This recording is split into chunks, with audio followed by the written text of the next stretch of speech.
നിരാശയുള്ള വാക്കുകളാണ് അഡ്വക്കേറ്റ് ആശ ഉണ്ണിത്താനിൽ നിന്ന് വരുന്നത്.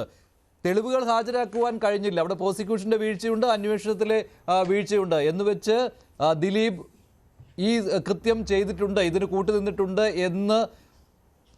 എന്നല്ല എന്ന് പറയുവാൻ സാധിക്കില്ല എന്നുള്ളതാണ്. അതായത് പ്രോസിക്യൂഷന്റെ പരാജയം, അതാണ് ആശ ഉണ്ണിത്താൻ പറയുന്നത്. പ്രോസിക്യൂഷന് വീഴ്ചകൾ സംഭവിച്ചു, അതുപോലെ തന്നെ ഡിഫൻസ് വക്കീലിന് വായ തുറക്കാൻ, ഡിഫൻസ് വക്കീലിന്റെ പ്രാഗൽഭ്യം, വിക്ടിമിന്റെ വക്കീലിന് വായ തുറക്കാൻ പറ്റാതെ വന്നത്, ഇതൊക്കെയുണ്ട് അതിനകത്ത്.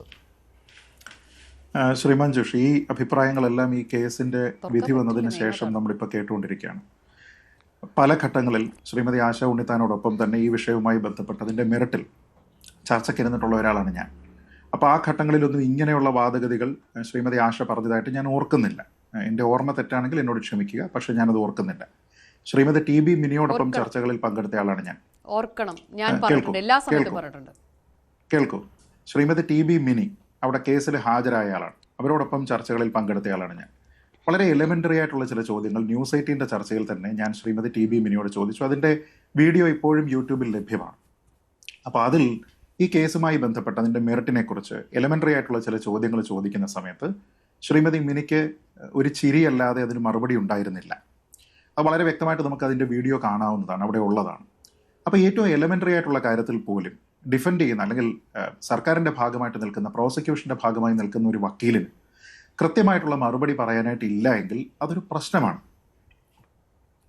ആ പ്രശ്നം നേരത്തെ മനസ്സിലാക്കണമായിരുന്നു. അതാര് മനസ്സിലാക്കണമായിരുന്നു? പ്രോസിക്യൂഷൻ ആ പ്രശ്നമുണ്ട് എന്ന് പ്രോസിക്യൂഷൻ മനസ്സിലാക്കണമായിരുന്നു. പ്രോസിക്യൂഷനെ സഹായിക്കുന്നു എന്ന് അവകാശപ്പെടുന്ന ആൾക്കാർ മനസ്സിലാക്കണമായിരുന്നു. ആ ഘട്ടങ്ങളിലൊക്കെ അത് ഇടപെടണമായിരുന്നു. കേസ് തോറ്റതിന് ശേഷം എന്ന് പറയുന്ന സർക്കാർ അത് അവിടെ മൗനം പാലിക്കുകയായിരുന്നു അല്ലേ? നടക്കുന്നത് പോലെ നടന്നോട്ടെ എന്നായിരുന്നു അന്ന്. മഞ്ജുഷ്, ഞാനിതിൽ സർക്കാരിനെ കുറ്റപ്പെടുത്തുന്ന ആളല്ല. നോക്കൂ, ഇതിലെ പ്രധാനപ്പെട്ട കാര്യം എന്ന് പറയുന്നത്, വേണമെങ്കിൽ നമുക്ക് രാഷ്ട്രീയമായിട്ട് സ്കോർ സെറ്റിൽ ചെയ്യുന്നതിന് വേണ്ടിയിട്ടൊക്കെ സർക്കാരിനെ കുറ്റപ്പെടുത്താം. പക്ഷേ എല്ലാ കാര്യത്തിനും വെറുതെ എങ്ങനെ സർക്കാരിനെ കുറ്റപ്പെടുത്തുന്നത് ശരിയാണെന്നുള്ള അഭിപ്രായം എനിക്കില്ല. ഇപ്പം അങ്ങനെ നമ്മൾ നോക്കുകയാണെന്നുണ്ടെങ്കിൽ ഈ ഭാഗത്ത് മാത്രമാണോ പ്രശ്നം ആരോപിച്ചത്? ഈ ജഡ്ജ് മാറണം എന്ന് ആരോപിച്ചിരുന്നില്ലേ? അതിന് ഹൈക്കോടതിയിൽ പോയിരുന്നില്ലേ? ഹൈക്കോടതി എന്താ പറഞ്ഞത്? അത് കേസിൻ്റെ കാര്യങ്ങളെല്ലാം പരിഗണിച്ചതിന് ശേഷം പറഞ്ഞത് ജഡ്ജ് മാറേണ്ട ആവശ്യമില്ല എന്ന് പറഞ്ഞു. പിന്നെന്ത് ചെയ്തു? അതുകൊണ്ട് തൃപ്തിപ്പെട്ടോ? സുപ്രീം കോടതിയിൽ പോയി ജഡ്ജിനെ മാറ്റണമെന്ന് പറഞ്ഞിട്ട്. എന്നിട്ടോ സുപ്രീം കോടതിയും പറഞ്ഞു വേണ്ട, ഇപ്പോൾ വിചാരണ ആരാണോ നടത്തുന്നത് ആ ആൾ തന്നെ മതി എന്നുള്ളത് രേഖകളുടെ അടിസ്ഥാനത്തിൽ, കേസിൻ്റെ പ്രോഗ്രസിൻ്റെ അടിസ്ഥാനത്തിൽ അവർ തീരുമാനിക്കുകയും ചെയ്യും. അപ്പോൾ എല്ലാ ഘട്ടങ്ങളിലും നമ്മളിങ്ങനെ കുറ്റം പറഞ്ഞുകൊണ്ട് നിന്നിട്ട് അവസാനം നമുക്ക് നീതി കിട്ടിയില്ല എന്ന് പറയുന്നതിൽ വലിയ കാര്യമില്ല. കാരണം ഈ സിസ്റ്റത്തിലാണ് നമ്മൾ ഫൈറ്റ് ചെയ്തുകൊണ്ടിരിക്കുന്നത്. പിന്നെ ഒരു ഗൂഢാലോചന തെളിയിക്കുന്നതുമായി ബന്ധപ്പെട്ട് പൾസർ സുനി പറഞ്ഞു കഴിഞ്ഞാൽ അതിൻ്റെ ലക്ഷ്യമായി, മോട്ടീവായി, പ്രതിയായി എന്നൊക്കെ പറയുന്നത് എന്ത് തരത്തിലുള്ള ലോജിക്കാണെന്ന് എനിക്കറിയില്ല. ഇന്ത്യയിലെ നീതിന്യായ വ്യവസ്ഥയിൽ അത് അങ്ങനെയല്ല എന്ന് ശ്രീമതി ആശയ്ക്ക് അറിയാത്തതല്ല. വളരെ കൃത്യമായിട്ട് സുപ്രീം കോടതി ലേ ഡൗൺ ചെയ്തിരിക്കുന്ന ചില പ്രിൻസിപ്പിൾസ് ഉണ്ട്. ഒരു കേസിൽ ഈ ഗൂഢാലോചന തെളിയിക്കുക എന്നുള്ളത് ശ്രമകരമാണ് എന്ന് പറഞ്ഞുകൊണ്ട് തന്നെ സുപ്രീം കോടതിയുടെ വിവിധ വിധികളിൽ പറയുന്ന ഒരു കാര്യം, അതിൻ്റെ ഒരു കാര്യം പാർഷ്യലായിട്ട് ശ്രീമതി ആശ ഇവിടെ പറഞ്ഞു ശരിയാണ്. There must B A meeting of minds resulting in N agreement. ഒരേ മനസ്സുള്ള, ഒരേ താല്പര്യമുള്ള നിരവധി ആൾക്കാരുടെ ഒരു സംഗമം അതിലുണ്ടാവുക എന്നുള്ളത് പ്രധാനമാണ്. അവരൊരു എഗ്രിമെന്റിലേക്ക് എത്തുന്നു എന്നുള്ളത് പ്രധാനമാണ്. ഇതൊരു കണ്ടീഷനാണ്. രണ്ടാമത്തെ condition, mere association or knowledge is not enough. അതായത് ഈ ആൾക്കാർ എവിടെയെങ്കിലും കൂടി എന്നതോ ഇതിനെക്കുറിച്ചോ എന്തെങ്കിലും കാര്യത്തിനെക്കുറിച്ചോ എന്തെങ്കിലും അറിവ് മാത്രമുണ്ട് എന്നതോ മതിയാവുന്ന കാരണമല്ല എന്ന് സുപ്രീം കോടതി കൃത്യമായിട്ട് പറയുന്നുണ്ട്. 3, standard of proof is the same as any other criminal case beyond reasonable doubt. അതായത് ഒരാളിനെ, നമ്മുടെ വ്യവസ്ഥ എന്താണ്, 1000 കുറ്റവാളികൾ രക്ഷപ്പെട്ടാലും ഒരു നിരപരാധി പോലും ശിക്ഷിക്കപ്പെടരുതെന്നാണ്. അതുകൊണ്ട് ബിയോണ്ട് റീസണബിൾ ഡൗട്ട് ആയിരിക്കണം നിങ്ങൾ ഈ പ്രൂവ് ചെയ്യുന്ന അസോസിയേഷൻ എന്നതിനെക്കുറിച്ച് പറയുന്നുണ്ട്. അടുത്തത് വളരെ ചർച്ച ചെയ്യപ്പെട്ടിട്ടുള്ളതാണ്, Sonu versus state of Haryana എന്ന കേസിൽ പറയുന്നത്, criminal conspiracy cannot be inferred merely from association or the fact that the accused persons were seen together. There must be material to show a prior meeting of minds. എന്ന് വെച്ചാൽ തെളിവുണ്ടാകണം. അല്ലാതെ വെറുതെ Pulsar Suni വന്നിട്ട് എനിക്ക് quotation തന്നിരിക്കുന്നത് ദിലീപാണ് എന്ന് പറഞ്ഞാൽ ദിലീപിനെ അറസ്റ്റ് ചെയ്യുകയും തൂക്കിക്കൊല്ലുകയും ചെയ്യുന്ന ഒരു സിസ്റ്റത്തിലല്ല നമ്മൾ ജീവിക്കുന്നത് എന്ന് ഈ ചർച്ചയിലിരിക്കുന്ന ആൾക്കാർ, ഈ ചർച്ച കാണുന്ന ആൾക്കാർക്കും കൃത്യമായിട്ട് അറിയാം.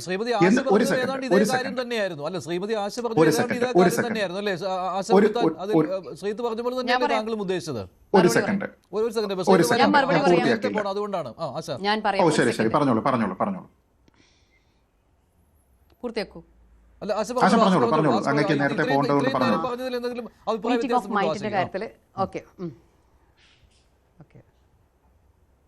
നോക്കൂ, ആ വായിച്ച പോയിന്റുകളൊക്കെ തന്നെ ശരിയാണ്. പക്ഷെ ആ വായിച്ച പോയിന്റുകളിൽ മീറ്റിംഗ് ഓഫ് മൈൻഡ്, ഇത് തെളിയിക്കാൻ വേണ്ടത് എന്തായിരുന്നു? ഒരു പ്രയർ മോട്ടീവും അതിന് വേണ്ടുന്ന ആളുകളും. അവർ മൊഴി മാറ്റി, 24 പേര് അൺഡ്യൂ ഇൻഫ്ലുവൻസിൽ മൊഴി മാറ്റിക്കഴിഞ്ഞു. പിന്നെ മറ്റൊരു കാര്യം ഞാൻ പറഞ്ഞു, ഡിജിറ്റൽ എവിഡൻസ്. അത് മഹാത്മാഗാന്ധിയെ കൊന്ന സമയത്തെ അല്ല, ഇന്ദിരാഗാന്ധിയെ കൊന്ന സമയത്തെ അല്ല, രാജീവ് ഗാന്ധിയെ കൊന്ന സമയത്തല്ല, ആ ഒരു അസാസിനേഷൻ സമയത്തുണ്ടായിരുന്ന ഒരു ഗൂഢാലോചന തെളിയിക്കുന്ന പോലെയല്ല. ഇന്ന് ഗൂഢാലോചന കൃത്യമായി തെളിയിക്കാൻ നമ്മളുടെ ഫോണുകൾ തമ്മിലുള്ള ബന്ധം എത്രയും പെട്ടെന്ന് ഇവരെ നിരീക്ഷിച്ചു കഴിഞ്ഞാൽ കണ്ടുപിടിക്കാവുന്നതേ ഉള്ളൂ. ആ ഫോണുകളൊന്നും തന്നെ കോൺസിഫിക്കേറ്റ് ചെയ്തിട്ടുണ്ടായിരുന്നില്ല ആ സമയത്ത്. അതുപോലെ തന്നെ ആ ഫോണുകളിലെ മുഴുവൻ കാര്യങ്ങളും അവർക്ക് കിട്ടിയിട്ടുമില്ല. എന്തൊക്കെയോ കുറച്ച് കാര്യങ്ങൾ കിട്ടിയിട്ടുണ്ട്.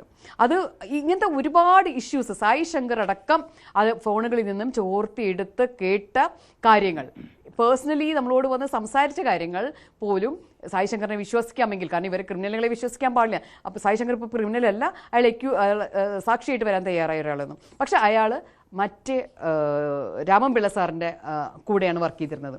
പിന്നീട് അവിടെ നിന്ന് തെറ്റിപ്പിരിഞ്ഞ് പുറത്തു വരുമ്പോഴാണ് ഈ വിഷയങ്ങൾ അറിയുന്നത്. പക്ഷെ ഒരു തെളിവുമില്ല. ഈ തെളിവുകളൊക്കെ വളരെ ബ്യൂട്ടിഫുൾ ആയിട്ട് ഡിഫൻസ് വളരെ വേഗത്തിൽ തന്നെ വർക്ക് ചെയ്ത് എല്ലാ തെളിവുകളും അതിൽ നിന്ന് ഒഴിവാക്കി. അപ്പോൾ നേരത്തെ പറഞ്ഞ ഈ കണ്ടീഷൻസിലേക്ക് തെളിവുകൾ വെക്കാൻ വേണ്ടി തെളിവുകൾ ടാമ്പർ ചെയ്യപ്പെട്ടു. തെളിവുകൾ നേരത്തെ പിടിച്ചെടുക്കാൻ സാധിച്ചിട്ടില്ല. തെളിവുകൾ ടാമ്പർ ചെയ്യപ്പെട്ടിട്ടുണ്ട്.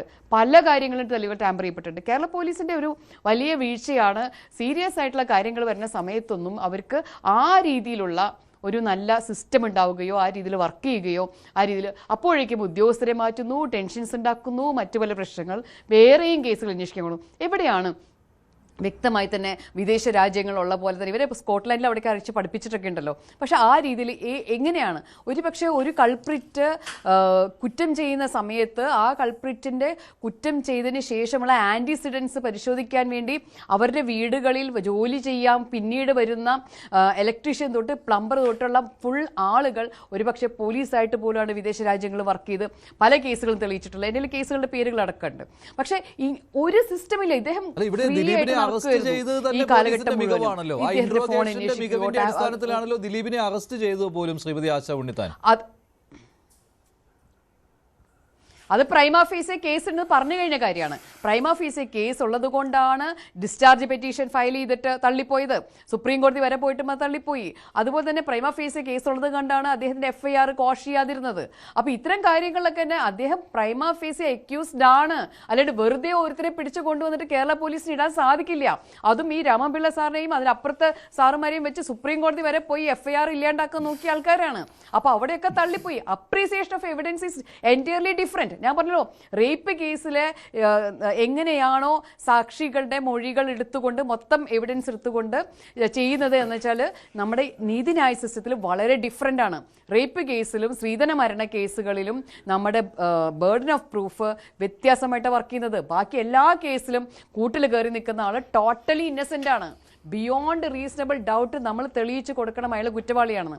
എന്നാൽ റേപ്പ് കേസിലോ സ്ത്രീധന മരണ കേസുകളിലോ അങ്ങനെയല്ല.